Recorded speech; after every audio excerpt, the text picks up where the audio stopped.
The verdict of the country's highest court was prompted by an appeal of the Attorney General protesting the decision of the Constitutional Court that ruled that Kwoyelo was entitled to amnesty, just like other former LRA who had denounced rebellion and were granted amnesty. The Constitutional Court had agreed with Kwoyelo that the refusal by the DPP to certify him for amnesty and instead charge him was discriminatory, insofar as it deprived him of equal protection of the law under Article 21 of the Constitution.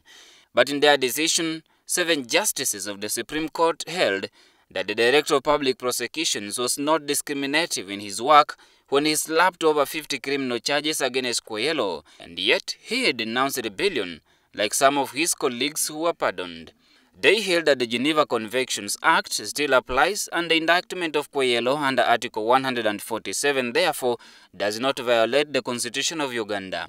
With regard to whether the respondent has suffered any discrimination or unequal treatment under the law, the Chief Justice Bart Katurebe is of the considered opinion that for reasons given in his judgment, the respondent has not suffered discrimination or unequal treatment under the law. Other justices of the court who concurred with the lead judgment of Chief Justice include Benjamin Odochi, Jotham Tumwesije, Esther Chisache, John Wilson Esekoko, Goldin Okello, and Christine Chitumba.